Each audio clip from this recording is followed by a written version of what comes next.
Muchas veces me quedo asombrado con la confianza de algunos hombres que se presentan en la Biblia, y seguramente a vos te pasa lo mismo cuando, por ejemplo, miramos la vida de Sadrac, Mesach y Abed-Nego, que se paran frente a un rey que les pide adoración y ellos se niegan con la amenaza de su muerte, bajo el peligro de su muerte. Ellos dicen que no es necesario contestar sobre el asunto.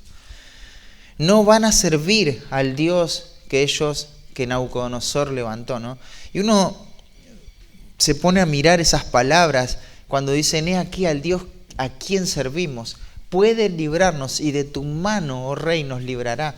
Y si no, sepas que no serviremos a tus dioses, ni tampoco adoraremos esa estatua. Y te quedas asombrado con esa convicción. ¿Qué confianza es esa, no?, que tenían en su Dios, en que los iba a librar, en que tenía el poder para cuidarlos, pero también tenía la soberanía para decidir si iban a morir o no. Pero ellos no se iban a doblegar. Cuando vemos también en la vida de David, ahí todos recuerdan la lucha contra Goliat, ¿no? Ese hombre que desafiaba al ejército de Dios, al pueblo de Dios. Y David, cuando escucha esas palabras, dice: no desmaye el corazón de ninguno a causa de él. Que nadie se preocupe por este hombre. Yo voy a ir y voy a pelear contra el filisteo. Claro, Saúl le va a decir: ese hombre es un hombre de guerra desde su juventud. Y vos sos un muchacho, no vas a poder hacer frente con él. Entonces David tiene que contarle una historia, ¿no? Mirá, tu siervo era pastor de ovejas. Y cuidaba las ovejas de su padre. Y cuando venía un león o un oso y se apoderaba de una de las ovejas, tu siervo iba tras él y libraba esa oveja. Y por si en una de esas ese león o ese oso se quería levantar en contra de mí, tu siervo lo hería y lo mataba. Así libraba Dios a tu siervo de las garras del león y del oso, ¿no? Y este filisteo va a ser igual que este león, igual que este oso. Y siempre que leo esa historia me impacta esa confianza. Esta confianza es una confianza plena en el Señor, una dependencia sin igual. Y esto es justamente lo que vimos el domingo pasado y vamos a continuar viendo hoy, ¿no? Empezamos a estudiar el libro de los Salmos, este primer tomo de 5 que componen todo el libro de los Salmos. Y dijimos que esta primera compilación va desde el capítulo 1 hasta el capítulo 41.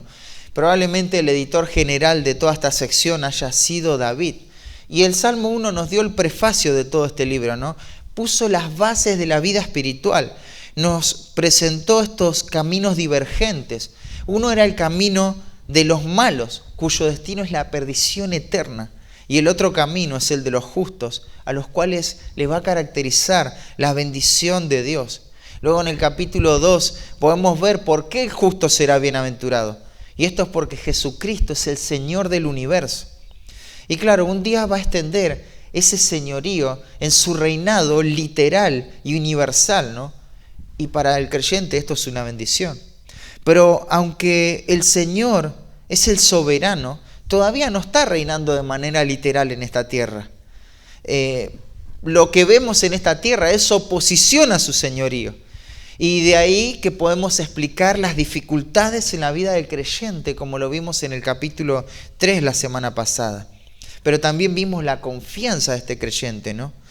Al igual que en la ocasión en la que David derrotó a Goliat y cuando Sadrac, Mesach y Abed-Nego dan respuesta a Nabucodonosor, así está parado David frente a millares de gentes que hicieron sitio contra él, que quieren matarlo, que amenazan con su vida. Él se para y demuestra una confianza inquebrantable delante de Dios, ¿no? Una confianza en el cuidado de Dios, en lo que él se acuesta a dormir. Y confía en Dios, en que Él lo va a proteger. Y quiero que entiendas realmente lo que está pasando ahí, porque muchas veces nosotros estamos preocupados por si le pusimos llave a la puerta y no sabemos si va a haber un ladrón ahí afuera. No lo sabemos, pero tenemos miedo. Ante el menor ruido extraño y poco habitual, se enciende una alarma en nuestra mente, ¿no? y nos da temor y es natural. Quiero que pienses en este hombre. Hay millares de gente, de ejércitos, que tienen un solo objetivo y es matar a David. Y David se va a acostar y se va a dormir y va a dormir tranquilo. Y eso solamente lo puede explicar esta confianza en el Señor, ¿no? El pasaje de hoy comienza con ese título chiquito ahí. La parte del título grande no está inspirada. Eso fue escrito por el que editó la Biblia, pero la parte chiquita se tomaba como valiosa. Los autores del Nuevo Testamento así lo van a tomar. Y dice al músico principal sobre Neginot, salmo de David. Claro, esta inscripción fue puesta tiempo después que se escribió el salmo, probablemente en su compilación. Fíjense que no nos da las circunstancias que dieron ocasión al escrito, como sí aparecen en el Salmo 3, pero sabemos que fue escrito por David. Probablemente de alguna experiencia que él enfrentó, ¿no? Muchos creen que son las mismas circunstancias históricas del capítulo 3 y hasta lo toman como salmos gemelos. Hay una gran similitud entre el Salmo 3 y el Salmo 4. No podemos asegurar eso, que son las mismas circunstancias que dieron lugar al escrito. Lo que sí podemos afirmar es que este tema armoniza perfectamente con el anterior, porque el que compiló este primer libro lo que se preocupó es que todo vaya en un flujo de pensamiento, que un tema se relacione con otro de manera natural. Ahí tenemos una expresión, dice al músico principal. David, aunque esto es algo que le pasó a él va a tomar este salmo y lo va a dar a su director de alabanza para que ese director de alabanza dirija a otros, al pueblo de Dios, en las verdades que este salmo provee. Esta expresión que aparece ahí sobre Neginot, una palabra rara, ¿no? En realidad nos dice que tiene que ser tocado con un instrumento de cuerdas y aparentemente con una melodía que para ese momento era bien conocida. Esta palabra es diferente a la que aparece en el capítulo 6, en el título chiquito que dice Neilot. Esa palabra Neilot es otro instrumento, es un instrumento de viento, una flauta podría ser. Y este salmo está catalogado junto con este grupo de salmos como un salmo de lamento. Pero también podemos entenderlo, como Johnny explicaba el domingo pasado, como un salmo de confianza en Dios, ¿no? Ya que cada una de las estrofas está atravesado por este tema, la confianza en Dios. Pero es una confianza que se da en un momento particular, en medio de hostilidad, en medio de oposición. Este salmo, hermanos, tenemos que prestar atención porque nos va a dar muchos aportes sobre la teología del sufrimiento. Es una pieza fundamental en esta doctrina del sufrimiento. Y contiene doctrinas, además de esta, doctrinas muy importantes, como por ejemplo la justificación, la teología propia que tiene que ver con el carácter de Dios, el evangelio, el arrepentimiento, la bendición de Dios, la paz, temas relevantes también como la oración, el sufrimiento. Y todos estos temas van a trabajar juntos, se van a combinar entre sí en una canción de confianza que se va a cantar frente a tiempos peligrosos. Y este salmo nos va a mostrar el secreto de la bienaventuranza, el secreto de la felicidad a pesar del sufrimiento. ¿Cómo es que podemos estar gozosos cuando nos están viniendo cosas malas a nuestra vida? Cuando estamos enfrentando el dolor, este salmo va a demostrar y nos va a aportar esa luz y esas enseñanzas. Déjame resumirte antes de dar lectura al versículo, a todo el salmo, la idea central del texto. En este salmo podemos ver la confianza inamovible de un creyente que descansa en el Señor a pesar de atravesar situaciones difíciles. Él nos va a enseñar cómo desarrollar tal confianza en el Señor. Hermanos, David sabe cómo lidiar con la angustia. Y no solamente cómo lidiar con la angustia, sino que él sabe cómo lidiar con las personas que causan dolor. A su vez, él nos va a llevar a ver los propósitos de Dios en medio de la aflicción. Hay riquezas invaluables que podemos extraer del sufrimiento si lo aprendemos a llevar o a sobrellevar adecuadamente. Son lecciones que nunca vamos a olvidar. Muchas veces recordamos el dolor, pero solamente eso. Si hacemos caso a lo que este salmo nos indica, no vamos a recordar solamente el dolor del sufrimiento, sino vamos a recordar las lecciones que aprendimos cuando atravesamos ese dolor. Y vamos a dar lectura a todo el salmo. Dice: respóndeme cuando clamo, oh Dios de mi justicia.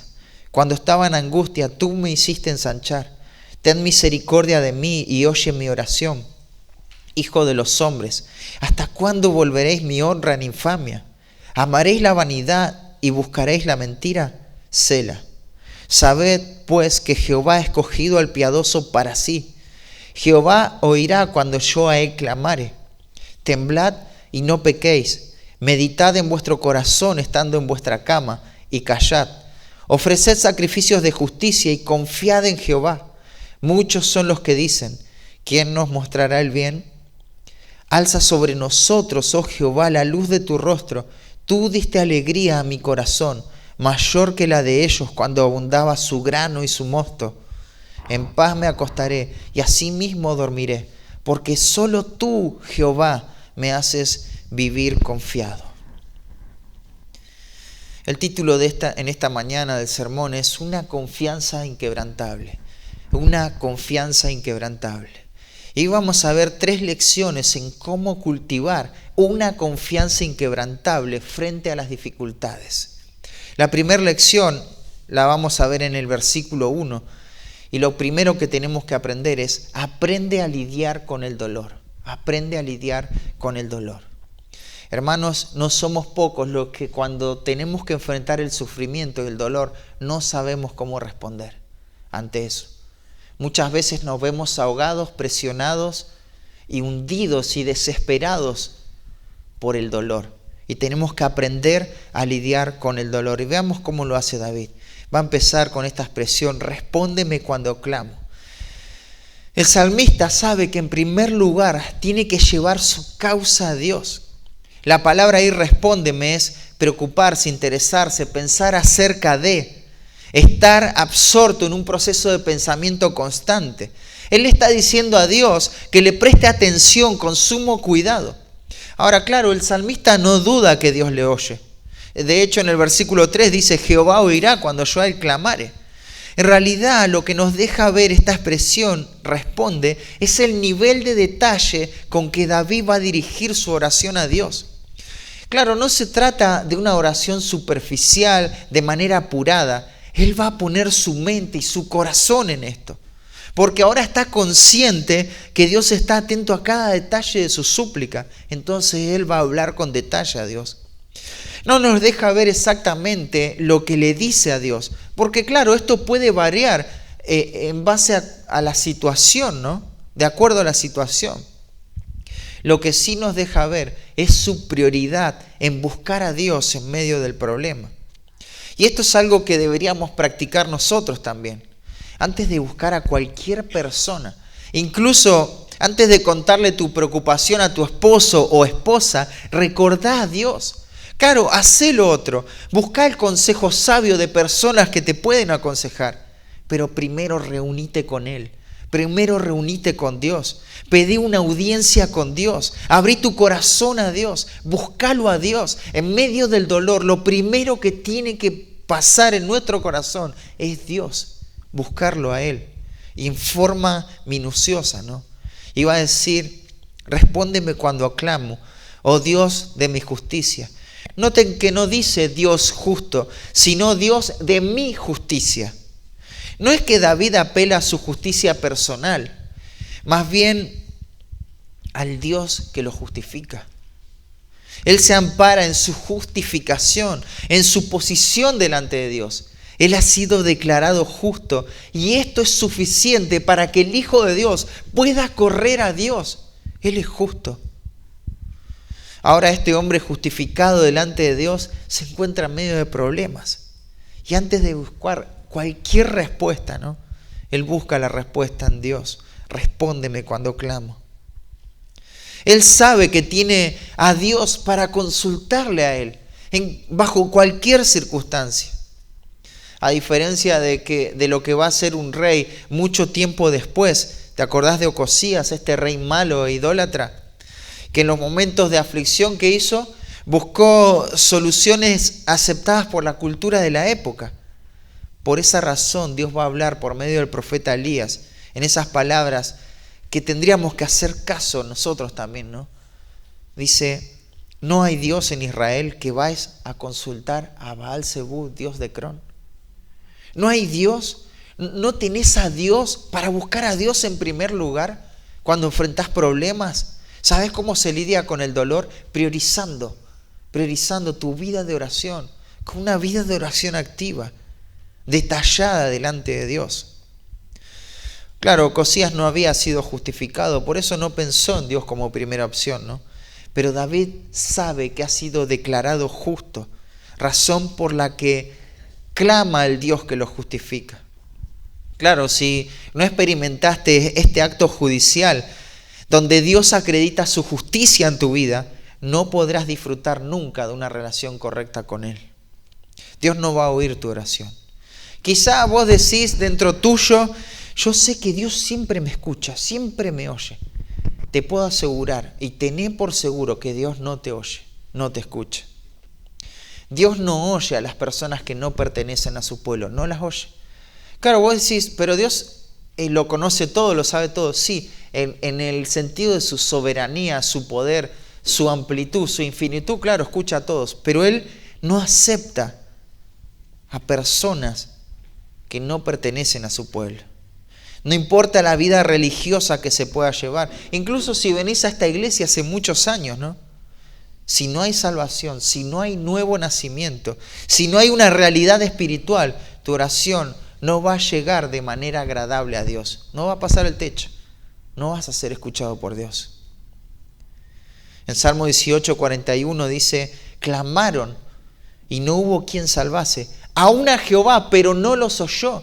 Los enemigos del pueblo de Dios, aún en ese momento, están clamando a Dios, pero Dios no los oye, porque no hay una relación personal con Cristo. En Proverbios 1:28 dice, entonces me llamarán y no responderé. Me buscarán de mañana y no me hallarán. Y hay variedad de pasajes, acá tengo una lista muy grande que afirman esta verdad, pero podríamos resumir toda la conclusión teológica en la expresión del hombre que era ciego y que después recibió la vista. ¿Te acordás ahí en Juan capítulo 9? Podríamos agrupar todo ese sentido y resumirlo en estas palabras. Y sabemos que Dios no oye a los pecadores, pero si alguno es temeroso de Dios y hace su voluntad, a ese oye. Si no hay una relación personal con Jesucristo, entonces es en vano que ores. Dios no te va a oír. Pero aún si sos creyente y estás en pecado, tu oración también puede ser estorbada. Claro, en medio del dolor no se admite cualquier cosa, ¿eh? En medio del dolor tenemos que buscarlo al Señor, tenemos que orar a Dios, pero tenemos que luchar contra el pecado.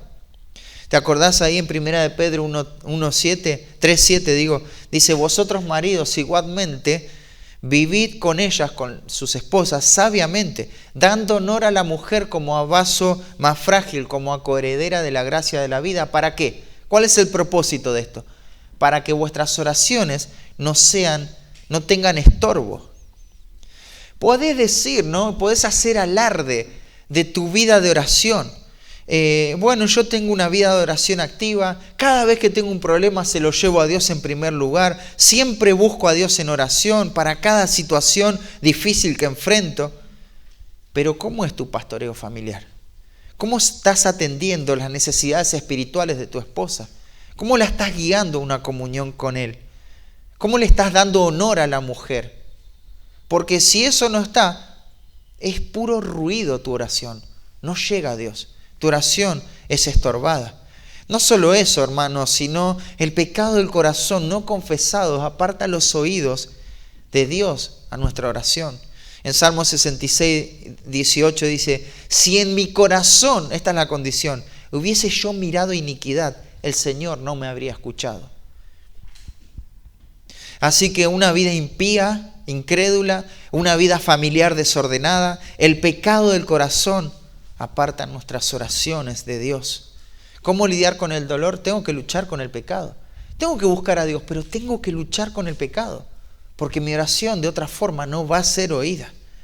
Tampoco Dios va a responder cuando vivo una vida inconstante, ¿no? Vos decís, yo no peco, no cometo grandes pecados, solamente soy inconstante, indisciplinado.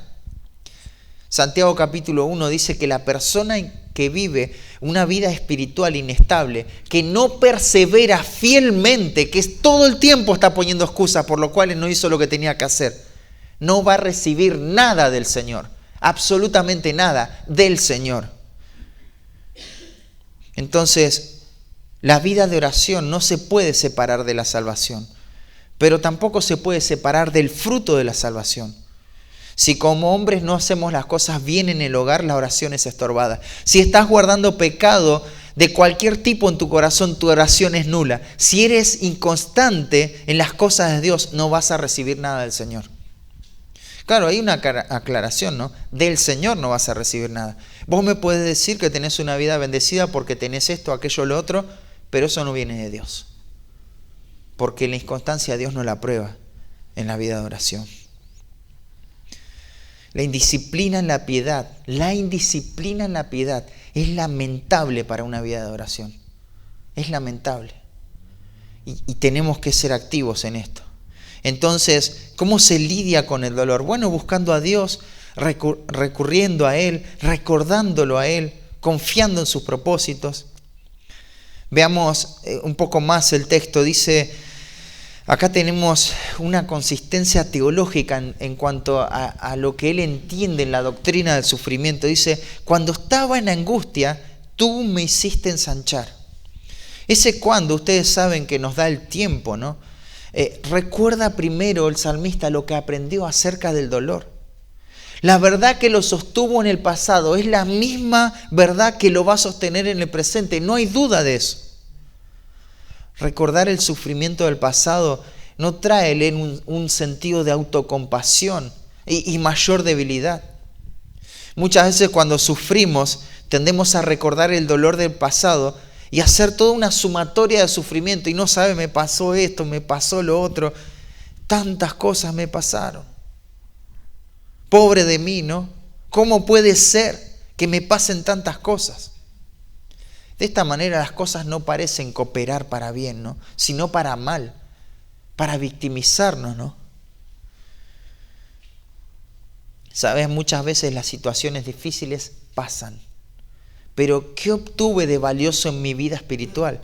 ¿Qué riquezas eternas pude extraer de ese periodo? ¿Cómo me ayudó esto a enfocarme mejor en los propósitos de Dios?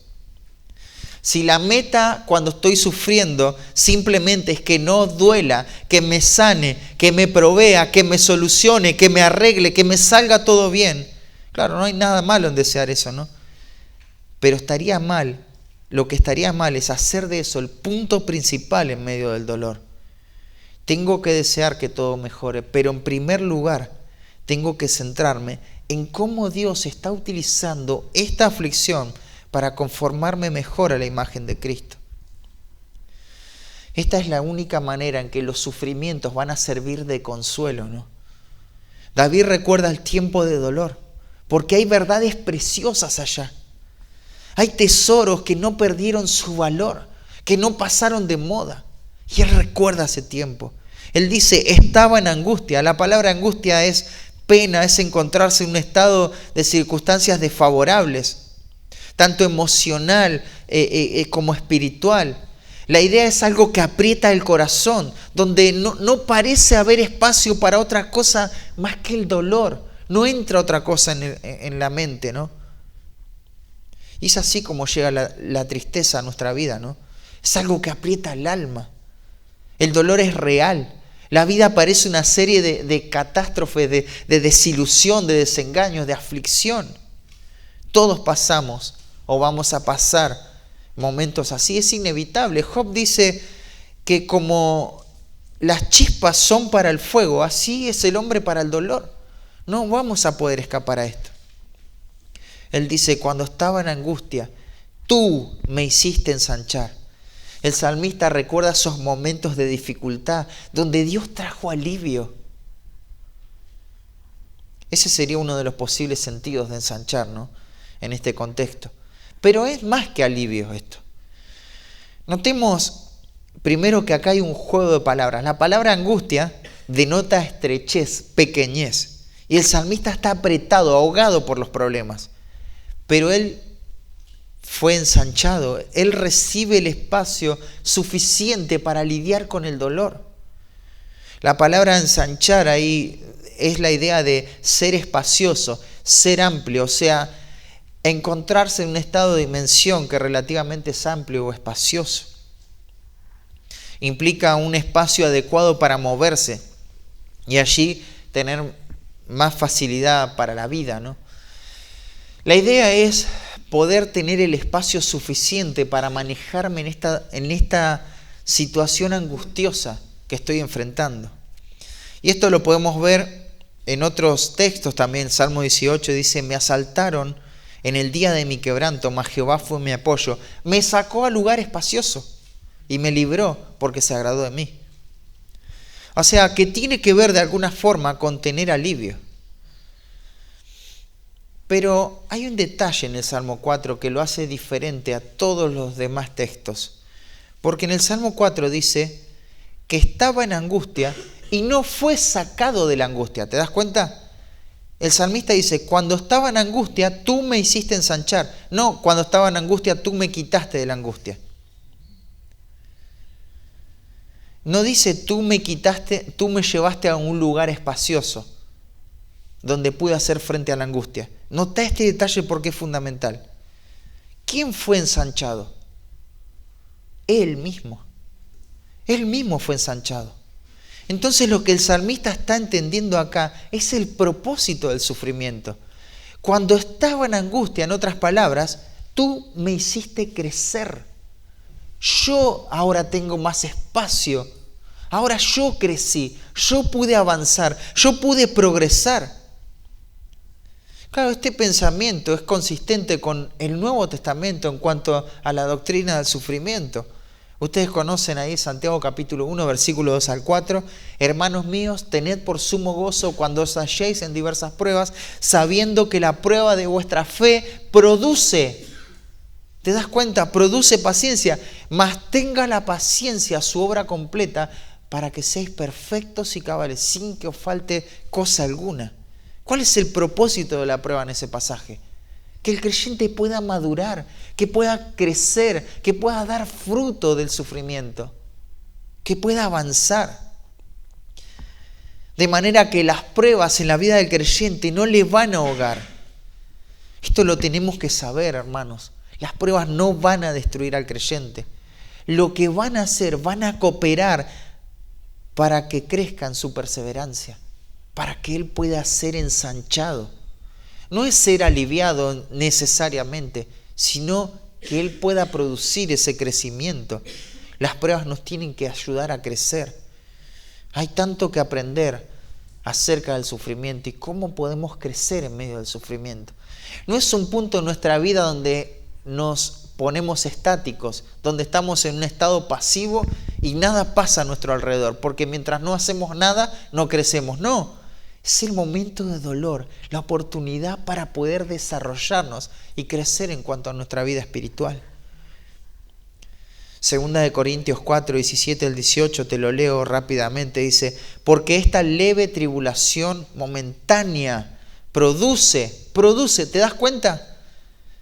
En nosotros un cada vez más excelente y peso de gloria, no mirando nosotros las cosas que se ven, sino las que no se ven, pues las cosas que se ven son temporales, pero las que no se ven son eternas. David dice, en la angustia tú me hiciste crecer. Qué teología robusta del sufrimiento que tiene este hombre. ¿Cómo lidiar con el dolor? Sí, orando, buscando al Señor, fijándome en la lucha contra el pecado constantemente, pero viendo el propósito. Esta angustia es para que yo pueda crecer. Por eso él puede mirar hacia atrás y recordar lo que Dios hizo en su vida. El dolor trajo crecimiento, pero porque no se enfocó como prioridad en el alivio, sino más bien en los propósitos de Dios. ¿Cómo esto me va a ayudar? Hermanos, podemos acumular sufrimiento tras sufrimiento en nuestra vida, pero eso no suma para nada mientras no busquemos al Señor. El sufrimiento no me avala. Es cómo lidio con el sufrimiento lo que va a avalar, lo que va a dar respaldo al crecimiento espiritual. Te repito, el mero hecho de sufrir no sirve para nada, pero es cómo lidio con el dolor en medio del sufrimiento lo que va a traer progreso espiritual. Y va a decir, ten misericordia de mí y oye mi oración. Ahora recurre a la misericordia de Dios. Claro, David necesita nuevamente de la gracia. No basta con lo que pasó antes. Hoy necesita la misericordia de Dios para lidiar con el dolor. Él no se confía en esto. Esto no se trata de una justicia personal de David. Se trata de la justicia aplicada a David por la misericordia de Dios, por la cual él tiene y debe recurrir frecuentemente a Dios. No se lidia con el dolor cuando no tenemos esta actitud, cuando en lugar de esto demandamos a Dios una solución, cuando con una actitud orgullosa parece que le estamos reclamando nuestros derechos. Él no busca razones dentro de sí por lo que Dios debería escuchar, porque no hay razones dentro de sí, ¿no? Él recuerda el obrar de Dios en el pasado y recurre a esta misma gracia. Misericordia, Dios, misericordia para mí. Necesito tu misericordia. Y nuevamente va a terminar el pensamiento donde comenzó, ¿no? Y oye mi oración, y utiliza este paralelismo de quiasma. Él vuelve al punto central donde todo comenzó. Respóndeme, ahora oye mi oración. Una confianza inquebrantable. Comienza recordando a dónde debe estar dirigida mi atención en medio del sufrimiento. La aflicción le sirve a David, le sirve al salmista, le sirve al creyente porque sabe lidiar con el dolor. David aprendió esto, ¿no? Él aprendió que Dios lo hizo crecer en el dolor. Él aprendió que Dios es la prioridad para buscar en medio del dolor. Y algunas preguntas que nos tendríamos que hacer concernientes a esta primera lección. ¿De qué manera estás aprendiendo a lidiar con el dolor? ¿Qué aprendiste acerca del dolor? ¿Qué aprendiste? ¿Qué aprendí yo para mi vida acerca del dolor? ¿Qué aprendimos acerca de Dios, hermanos, en medio del sufrimiento? ¿Qué aprendimos acerca de nuestro propio corazón acerca del sufrimiento? ¿Qué lecciones hemos aprendido en tantos momentos de sufrimiento? ¿Cómo a partir de esos momentos tu vida espiritual fue más amplia? Fue ensanchada. ¿Cómo avanzaste en tu vida espiritual? ¿Y en qué creciste? Si lo único que pensamos después de haber pasado el sufrimiento es, menos mal que todo se solucionó, menos mal que ya está todo bien. Si ese es nuestro único alivio, estamos en un error grave porque no estamos aprendiendo nada. Tendríamos que mirar nuestro dolor y decir, cuántas cosas valiosas. ¿Qué camino eligió Dios en su soberanía para que yo aprenda estas cosas que de otra manera hubiese sido difícil que las aprendiera? Entonces, eso es lo que va a forjar una confianza inquebrantable. Porque no mira el dolor como un enemigo, no mira el dolor como aquella cosa que lo va a destruir, sino como una oportunidad para crecer. Y por eso se afianza más esa confianza inquebrantable. La primera lección entonces aprende a lidiar con el dolor. La segunda lección que nos da este salmo para cultivar una confianza inquebrantable cuando atravesamos dificultades es aprende a lidiar con los que causan dolor. Aprende a lidiar con los que causan dolor. Antes teníamos que recurrir a la persona adecuada en medio de las dificultades. Ahora somos llamados a responder adecuadamente a las personas que causan las dificultades. Y el versículo 2 dice, hijos de los hombres.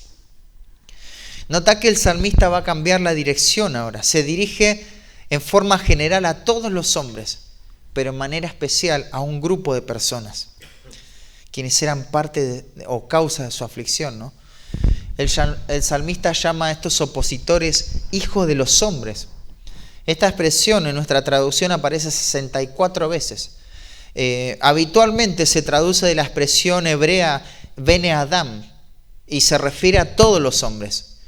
Pero aquí se usa otra expresión desde el texto hebreo y es Bene Ish, y solo aparece 2 veces de las 64. Y la connotación que lleva es hombres de alto nivel, hombres de élite, podríamos decir. Posiblemente el salmista quiere llamar la atención al orgullo de estos adversarios, ¿no? Indica lo malo que hacen ellos, le calumnian, siguen objetivos vanos y vacíos, buscan el engaño. Si estuviéramos bajo el mismo contexto histórico del capítulo 3, ya sabemos a quién se refiere, ¿no? A Absalón y a todos los que lo traicionaron a David. Pero no sabemos eso a ciencia cierta. Pero se está refiriendo a personas que persiguen a David. Lo que David quiere dejar bien en claro acá humanamente es que él se enfrenta a opositores que son más poderosos que él, que tienen más recursos, que tienen mayores influencias, que gozan de otro nivel de poder. David nos enseña que por lo general, como hijos de Dios, somos perseguidos por personas con mayor capacidad. Estas personas de influencia mueven a los demás para el mismo fin. Fíjate el patrón, ¿no? Lo vimos. ¿Por qué se amotinan la gente? ¿Por qué todo el mundo piensa cosas vanas? Bueno, porque se levantaron los líderes de esa gente, ¿no? Los reyes, los príncipes. Entonces él va al núcleo. Él dice, estos hombres fuertes, influyentes, estos hombres, y se refiere a ellos, ¿no? Fíjate que David no le responde con ira. No les desea la destrucción como vimos antes, ¿no? ¿Y la razón por qué? Porque no se están metiendo directamente con Dios, con la gloria de Dios, sino más bien con la gloria de David. Entonces David les va a decir, ¿hasta cuándo volveréis mi honra en infamia? Claro, la pregunta es, ¿cuándo vas a poner fin a esto? Esta pregunta retórica, ¿no? La palabra infamia significa humillación, burla, vergüenza, es descrédito, es deshonra. Ellos están negando que Dios le ha dado honra a David. David está siendo perseguido y desacreditado por estas personas. Pero en lugar de responder con enojo, lo que hace es responder con compasión. No simplemente él soporta la situación, sino que hay algo glorioso que él hace. Él predica en medio de la situación dolorosa. La pregunta tiene 2 partes, ¿no? Veamos la segunda parte. Dice, ¿amaréis la vanidad y buscaréis la mentira? Esta pregunta es la que todo ser humano debería hacerse frecuentemente. ¿Amaréis la vanidad y buscaréis la mentira? Siempre, cualquier camino que no esté en armonía con Dios es un camino vano y un camino mentiroso. Esta pregunta no solo tiene que llegar a los oídos de los no creyentes, no nos confiemos, hermanos. Tiene que también ser tomada por cada hijo de Dios. Todos tenemos que evaluar nuestra vida a través de esta pregunta. Porque realmente nuestra vida depende de la respuesta que demos acá. Y esto es absoluto. ¿Amaréis la vanidad y buscaréis la mentira? ¿Qué es la vanidad? Es algo vacío, es algo desaprovechado, algo que no tiene valor, algo inútil, que no tiene una utilidad o un propósito definido. ¿Vas a amar aquellas cosas que no poseen ningún valor eterno? ¿En serio vas a amar eso? ¿Vas a desperdiciar tu vida de esa manera? Sin importar en la temporada de la vida en que te halles. Si viviste poco, si sos un niño, si sos adolescente, si sos adulto, si sos anciano, ¿vas a perseguir cosas inútiles en esta temporada de tu vida? Fíjate que esto viene de la mano con lo otro, ¿no? Y buscaréis la mentira. La palabra buscar es examinar, es poner diligencia, esfuerzo en una tarea, ¿no? La palabra mentira se traduce también como engaño o como falsos dioses. Esto es perseguir la idolatría, simplemente. Amaréis la vanidad y buscaréis la mentira. Y acá tenemos que hacer una pausa, ¿no? En ese Selah. Acá tenemos que hacer una pausa y masticar un poco esto, ¿no? Esta es una pregunta que debemos tomarla muy en serio para nuestras propias vidas. ¿Amaréis la vanidad? ¿Estás amando la vanidad o estás amando a Dios? ¿Sabes cómo se puede evaluar esto? De acuerdo a lo que buscamos. Voy a repetirte esto hasta el cansancio, para que no desperdicie nadie su vida, para que nadie desperdicie su tiempo, empezando por mí, ¿no? ¿Qué estamos buscando? ¿Qué cosas mueven nuestro corazón? ¿Dónde invertimos lo mejor de nuestro tiempo? ¿Pensás que estas preguntas no son importantes? Déjame decirte que de esto depende tu vida, de lo que estás buscando. ¿Cuáles son las expresiones de idolatría que tanto perseguís? ¿Y hasta cuándo vas a seguir ese camino desenfrenado de vanidad y mentira? No sirve para nada, ¿no? Lo que se ama, eso se va a buscar. Mira, no podemos ver lo que amamos, pero podemos ver lo que estamos buscando. Y es simple de evaluar esto, ¿no? Es simple de evaluar lo que amo. Digo, amo al Señor, pero no le busco. Lo dejo en segundo plano.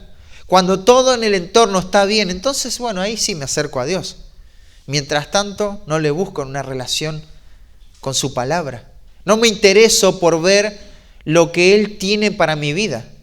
No le busco en comunión con el pueblo de Dios. Parece que yo puedo establecer mi propio camino para buscar a Dios. Y bueno, yo lo busco así a mi manera, más allá de lo que el texto diga. Eso es idolatría. No hay una forma subjetiva de buscar a Dios. ¿Hasta cuándo vas a perseguir esa vanidad? Esta pregunta se utiliza bastante en el libro de Proverbios, ¿no? ¿Hasta cuándo, oh simples, amaréis la simpleza? ¿Hasta cuándo los burladores desearán el burlar? ¿Hasta cuándo los insensatos aborrecerán la ciencia? ¿No ves que no tiene sentido desperdiciar la vida así? Los enemigos de David no tenían chances de ganar en esta batalla, ¿no? Mucho menos iban a ganar la guerra. Y él con compasión les hace esta pregunta. Yo te hago esta pregunta a vos también. Hoy que estás escuchando en esta mañana, ¿hasta cuándo vas a sostener una vida vana y vacía? ¿Cuándo vas a reflexionar seriamente en el estado de tu alma? ¿Cuándo lo vas a hacer? ¿Vas a seguir desperdiciando tu tiempo en cosas que vas a terminar perdiendo en esta vida? ¿Te vas a aferrar a aquellas cosas que te vas a hundir? ¿Que te van a hundir? Y hermano mío, también quiero dirigir esta pregunta a vos. ¿Hasta cuándo vas a pretender luchar contra Dios? No tenés forma de superar esto. Por la gracia de Dios, te suplico que dejes la vanidad y la mentira y que puedas confiar en Dios. Hay algo que todos tenemos que saber. Y dice el versículo 3, sabed que Dios ha escogido al piadoso para sí. Dios no eligió al piadoso por ser piadoso, eso sería imposible, ¿no? Porque nadie puede agradar a Dios. Pero la piedad en este hombre es una muestra de que ha sido elegido por Dios. Dios lo eligió y como fruto de eso, Él muestra esta vida piadosa. En contraste con los pecadores que no van a ser oídos, Dios oye al piadoso. ¿Te das cuenta cómo se resume todo lo que dijimos en cuanto a la oración con esta sola palabra? Piadoso, piadoso. Jehová oirá cuando yo a Él clamare. Tremenda. Esta afirmación suena cuando lo lees también como una advertencia a sus angustiadores, ¿no? Escuchen ustedes que se oponen a mí. Jehová me va a oír.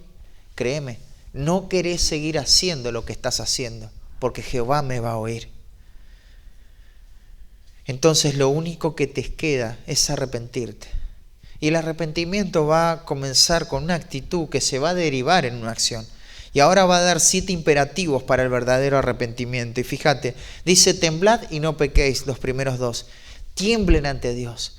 Necesitan saber lo grave que es el pecado. Necesitan discernir el destino que conduce a una persona que sigue el camino de la vanidad y la mentira. Tienen que saber esto. Pero más que esto, ¿no? Esto es un llamado no tanto a temer a las consecuencias del pecado, sino más bien a temer a Dios.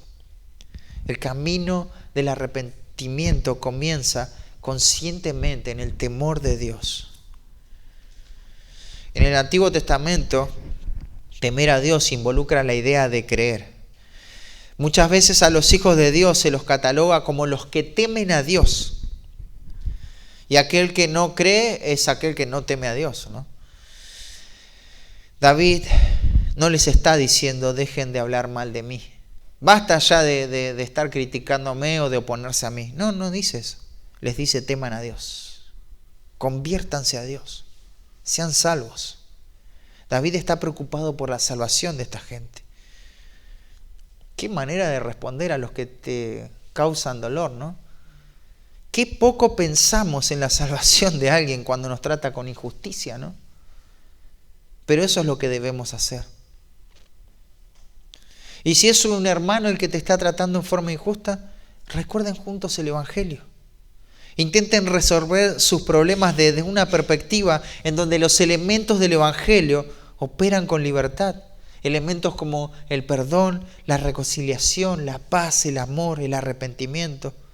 Tratemos todas las injusticias a la sombra de la cruz, hermanos. David lidia con los que le causan dolor a través del Evangelio. Y les va a predicar el Evangelio completamente. Dice, temblad y no pequéis. Es un llamado a la conversión en relación al pecado. Abandonen el pecado. El pecado es la fuente amarga de la miseria humana. Es la muerte espiritual. El pecado debe morir o nosotros vamos a morir en nuestros pecados. El pecado debe ser matado. De lo contrario, seguiremos experimentando tristeza, corazones rotos, vidas arruinadas, esperanzas arruinadas, potencial desperdiciado, hogares desolados, desesperación, muerte. Y lo más triste, una vida lejos de Dios, queriendo gobernar mi propia vida. No pequéis. Meditad en vuestro corazón estando en vuestra cama. Que este cambio no provenga meramente de lo emocional. Medita en esto. Pensá en esto. No te apresures a salir huyendo de este pensamiento. Sé intencional. Pensá cómo vas a confrontar tu propio corazón con el Evangelio. Y callad. No hables por encima de la realidad. No te estés justificando. No levantes argumentos para hacer lo que querés hacer. Ahí la palabra callar tiene la idea de gemir. O sea, lamentate por el pecado. Después de que estás temblando delante de Dios, abandonando el pecado, meditando en tu corazón, lamentate por el pecado. Muchas veces podemos mirar a nuestro alrededor y observar un montón de deficiencias, ¿no?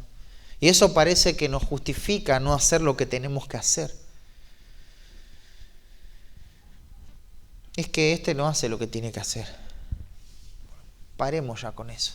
Callémonos, hagamos silencio y hagamos nosotros lo que tenemos que hacer. Porque si estaríamos frente al Señor Jesucristo y miraríamos todo su ejemplo, tampoco haríamos lo que tenemos que hacer. Así que es personal esto, ¿no? Y hay una pausa ahí. ¿Estás temiendo a Dios? Me gusta porque los salmistas van a mostrar el carácter de Dios de manera sin igual. No sé si te diste cuenta. La gente habla casi como si pensaran que el Dios eterno, el creador del universo, el todopoderoso, es un siervo que su propósito es hacer feliz a las criaturas, ya sea que lo obedezcan o no. Muchos piensan así, ¿no? Pero qué error. Alguien dijo, temed a Dios, oh santos, y no tendréis más nada que temer. Temed a Dios. El versículo 5 dice, ofreced sacrificios de justicia. Esto tiene que ver con una práctica que manifiesta que hubo un verdadero arrepentimiento. ¿Qué pasaría si primero vengo con el sacrificio de justicia? Sería pura religión.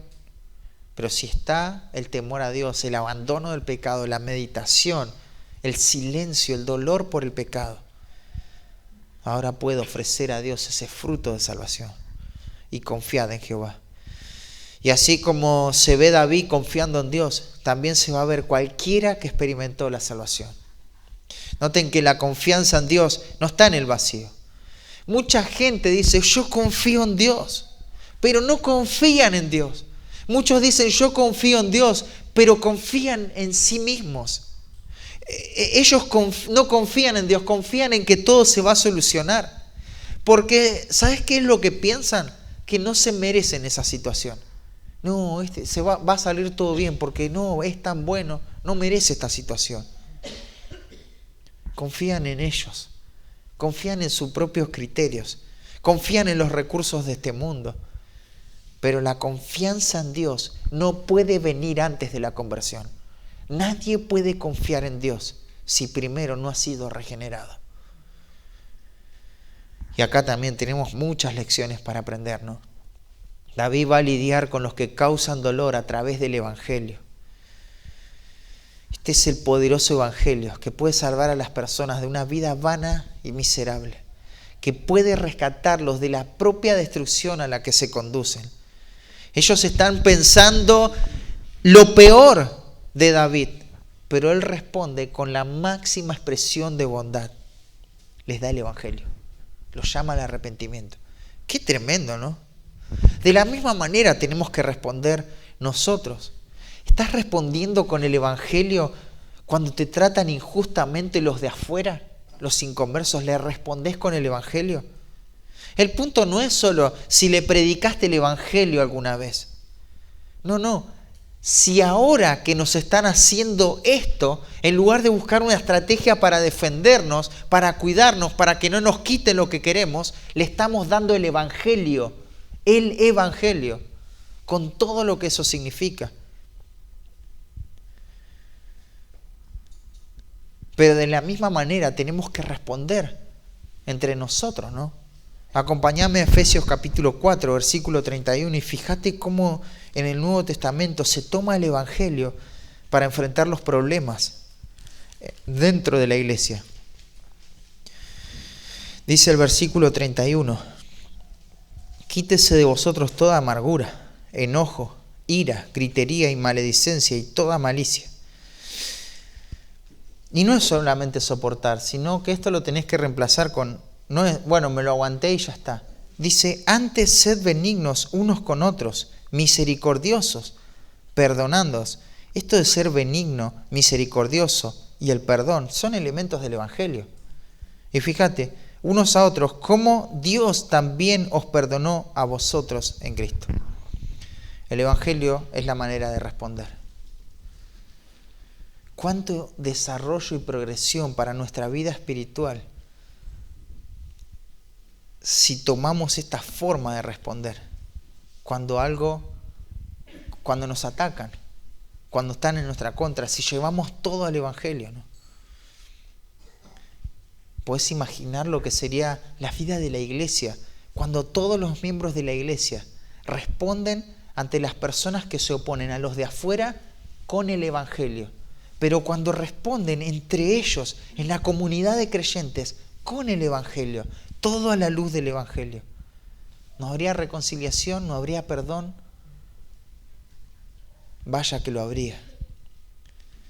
Y David mira esto, mira a sus enemigos y él les da el mayor bien.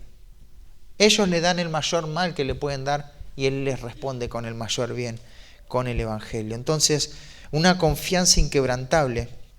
La primera lección es que aprende a lidiar con el dolor. Tenemos que aprender a lidiar con el dolor. La segunda lección es aprende a lidiar con los que causan el dolor. Pero la tercera lección que nos da este salmo para cultivar una confianza inquebrantable cuando atravesamos dificultades es aprende a crecer en una comunión profunda con Dios. Muchos son los que dicen. Cuando las masas hablan, ¿no?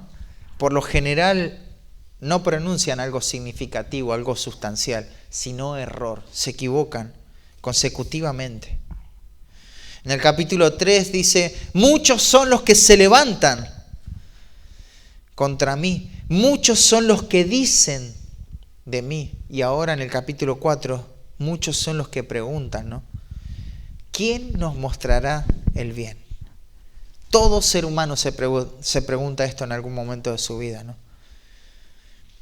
Pero esta respuesta no está dirigida hacia un bien eterno, sino que alude al mayor bien terrenal y temporal. Se trata de un bien en esta vida, de una esperanza que está puesta en lo perecedero. En medio del dolor, lo único que les interesa a las personas de este mundo es el alivio temporal. Quieren un alivio para ahora. Mira, te lo voy a ilustrar de esta manera. Si están enfermos, ellos quieren el bien de la salud para volver a enfermarse y volver a anhelar ese bien temporal.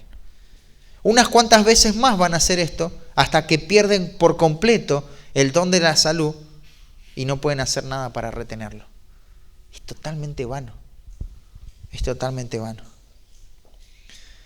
El bien de este mundo responde a soluciones en esta vida. Y claro, no me malentiendas. No te estoy diciendo que sufrir es lindo y que no anheles el alivio, que no quieras estar sano. No te estoy diciendo eso. Pero tenemos que aprender a ver qué es lo más importante que recuperar mi salud. Lo más importante es el bien mayor del que habla el salmista a continuación.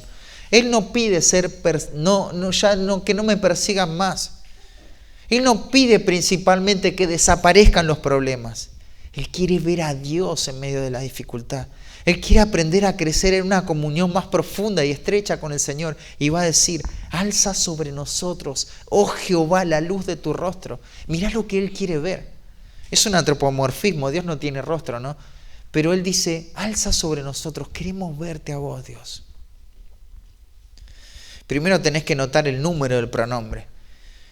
Sigue hablando en primera persona, pero ahora es plural. Nosotros. La aflicción en el Hijo de Dios no solo le ayuda a Él, sino que su efecto alcanza al pueblo de Dios. Todos somos beneficiados cuando hay una persona que está lidiando con el dolor de forma correcta, lidiando con los que causan el dolor de forma correcta, y cuando está creciendo en medio del dolor, somos todos beneficiados como pueblo de Dios.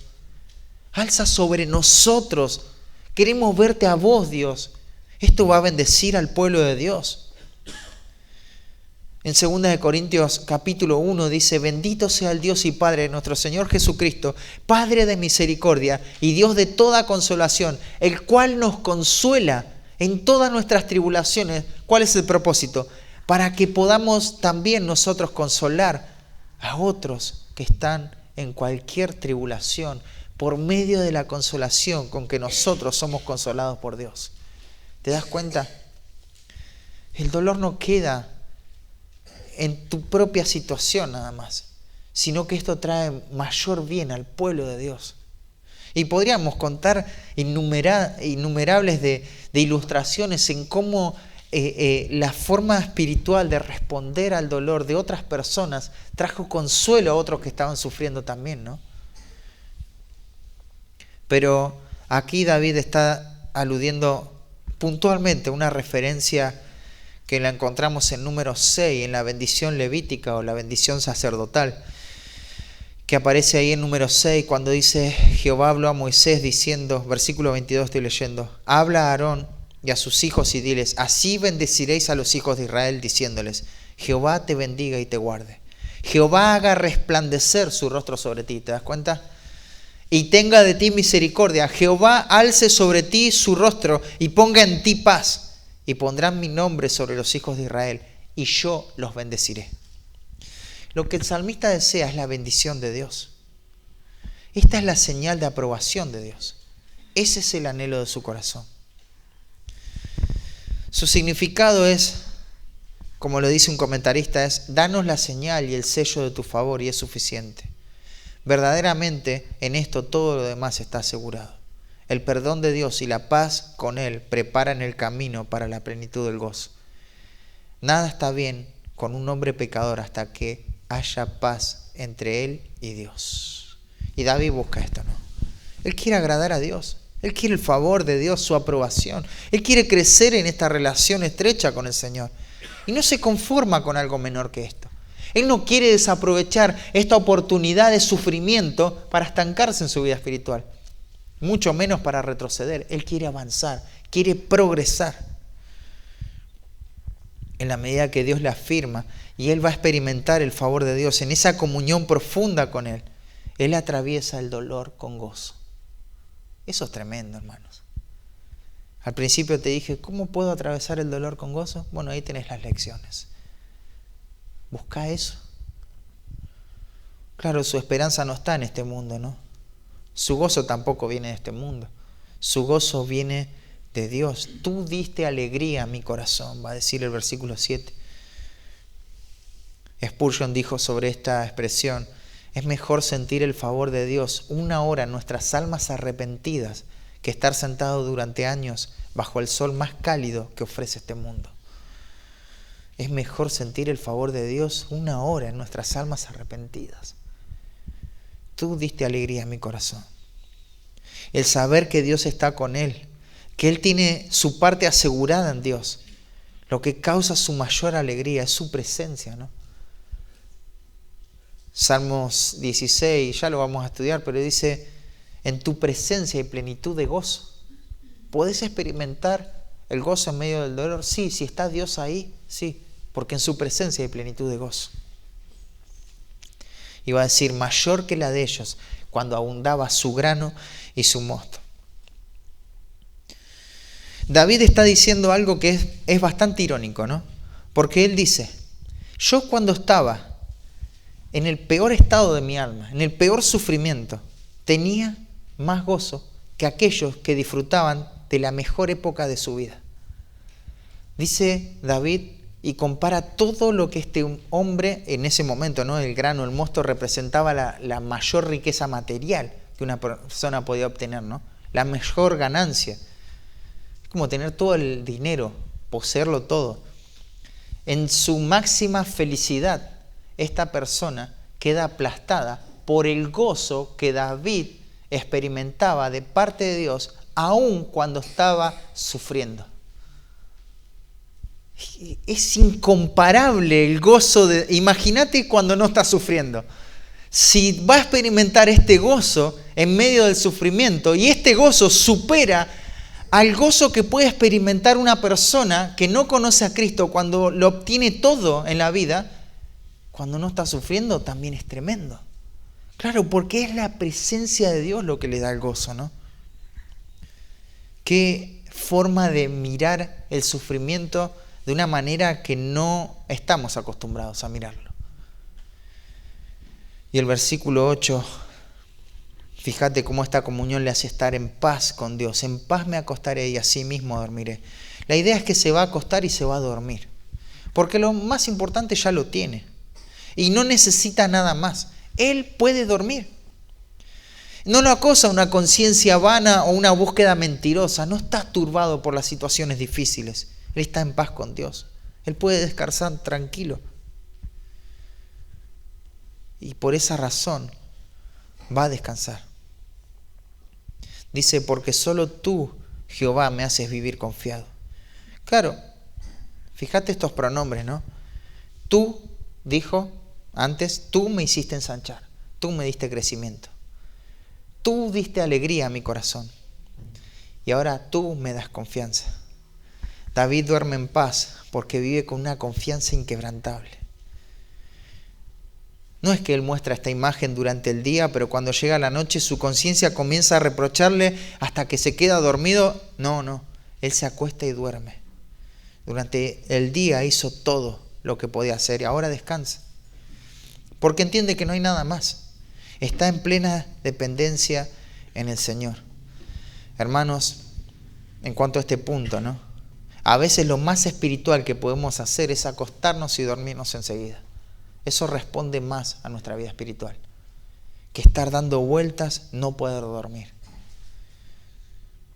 No tengo el número exacto, pero ¿sabes todos los medicamentos que se venden hoy en día para que las personas puedan dormir?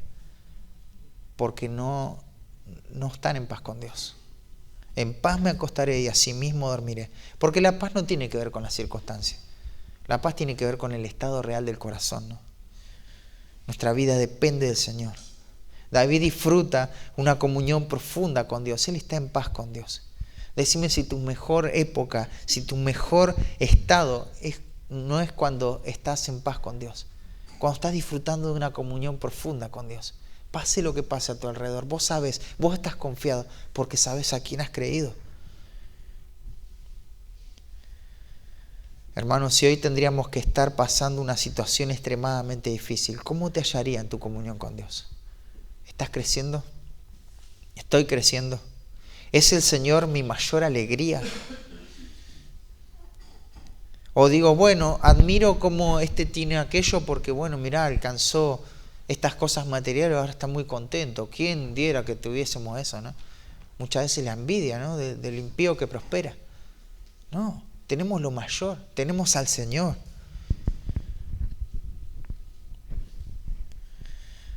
En este salmo, como te decía al principio, podemos ver esta confianza inamovible, inquebrantable de un creyente que descansa en el Señor, a pesar de atravesar situaciones difíciles. Él nos enseñó cómo podemos desarrollar esta confianza en el Señor. En primer lugar, una confianza inquebrantable aprende a lidiar con el dolor. Aprendamos a lidiar con el dolor. Claro, no es todo lo que tenemos que saber acerca de cómo lidiar con el dolor. Hay más revelación en la Biblia, pero esto es algo. Y esto es algo sustancial. La oración, la vida de oración activa, la lucha contra el pecado, el propósito del dolor. ¿Qué lección espiritual has aprendido acerca del dolor? En segundo lugar, esta confianza inquebrantable se va a forjar en la medida que aprendamos a lidiar con los que causan el dolor. De manera compasiva tenemos que responderle, ¿no? ¿Y qué tenemos que exponer a nuestros enemigos? El Evangelio. Llamarlos a dejar esa vida vana e idólatra. ¿Estás utilizando el Evangelio para tratar tus problemas con los no creyentes? ¿Estás utilizando el Evangelio para eso? Yo, la verdad, muchas veces pierdo de vista esto, ¿no? Ante la menor dificultad que me presenta un cliente en el trabajo, ya no me acuerdo del Evangelio, de la salvación de su alma. Me acuerdo de mis derechos, de mi ganancia personal. Y como que dejo que eso controle todo, ¿no? ¿Has tratado tus problemas con los creyentes a la luz del Evangelio? A la luz del Evangelio. Aprende a crecer en una comunión profunda con Dios. Si no creces en medio del dolor, el dolor no sirvió para nada. Y por eso te decía, puedes acumular prueba tras prueba, sufrimiento tras sufrimiento y estar peor en tu vida espiritual. Porque todo te hace verte a vos mismo, a victimizarte y por qué, y esto y lo otro, y nadie me entiende, y yo solo me entiendo y nadie más me entiende. No, sí, te podemos entender, porque la Biblia nos muestra la manera, ¿no? Claro, no podemos sentir lo que vos estás pasando, pero podemos entender, porque no sos un extraterrestre, sos un hijo de Dios. Entonces hay formas de responder con la Biblia, y tenemos que aprender a lidiar con eso. ¿De qué manera las pruebas te están haciendo crecer? Y vos decís, bueno, sí, crecí mucho. Bueno, ¿en qué? ¿En tu vida de oración? ¿En tu cercanía con la palabra de Dios? ¿En tu apego al pueblo de Dios? ¿En qué doctrina creciste? ¿Cómo pudiste avanzar? Tiene que haber crecimiento, hermanos. Señor, gracias por tu palabra y la verdad, cuánto nos va a ayudar esto en muchas etapas de nuestra vida, Señor. En esta vida, como dice Job, es inevitable el dolor, el sufrimiento. Jesucristo mismo dijo, en el mundo tendréis aflicciones, eso es algo indicativo y es una realidad. Y las vamos a tener, Señor. También vamos a tener personas que nos persigan por causa de la justicia. Y, Señor, que podamos recordar estas verdades que nos da este Salmo 4. Que podamos tener esa confianza en ti, Señor, y responder, aprender las lecciones, Señor. Cómo lidiar con el dolor, cómo responder las personas que operan con el dolor, cómo crecer en una comunión contigo, Señor. Gracias, Padre, por tu palabra. Bendícela y trae, Señor, con tu Espíritu Santo lo que cada necesidad del corazón necesite, Padre. Dejamos todo en tus manos, en el nombre de Cristo Jesús. Amén.